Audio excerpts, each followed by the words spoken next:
And what inspired your painting?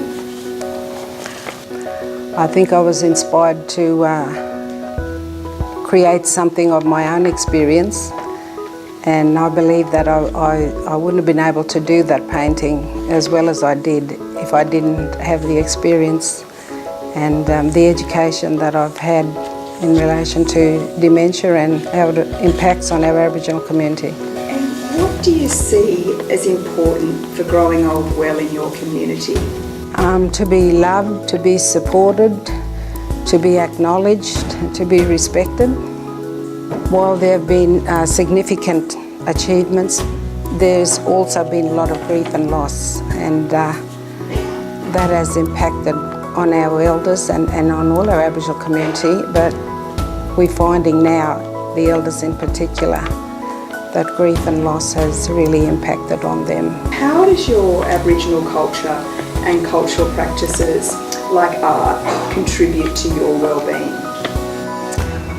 Well, I believe it provides a platform to maintain and to keep telling our stories.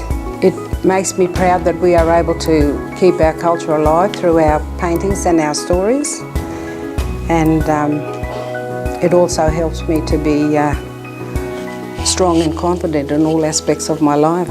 Could you share with us some of the way that dementia has touched your own life?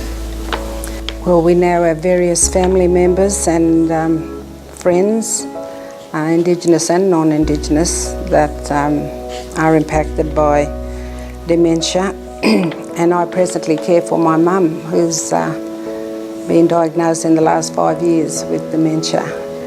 And she had a difficult life growing up on an Aboriginal community, but I'm glad to say that I learned from her how to be strong and resilient and how to face the challenges that come our way. And I think that formidability has helped me to help her in this stage of her life. And what do you think is important for other people to know about caring for someone living with dementia?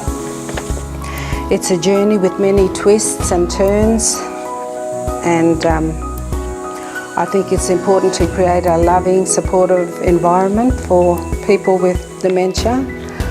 And I think it's important and vital to seek medical help and intervention when necessary, and to most of all remember that they're still loving, vibrant people, and they still need to be part of our lives, you know, and to involve them and integrate them in activities that as long as they can, and as long as we're able to help them to do that.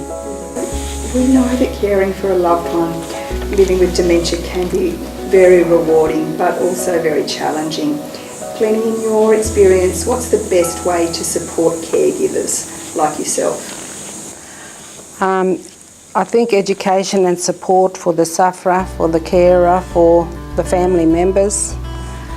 Regular gatherings, I reckon, to support one another, to share our stories and and our experiences. Say, for instance, for health issues and everything, you know, the Aboriginal Health Service provide, you know, really good services in aged care. So having a geriatrician and you know, just makes all the difference, all that practical support. What would you say to someone who's worried about dementia or has just received a diagnosis of dementia for themselves or for a loved one? Probably to take one step at a time, furthermore one day at a time.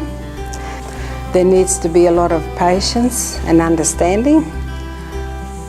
There needs to be a lot of tolerance, and there needs to be a way to put strategies in place that will help all concerned.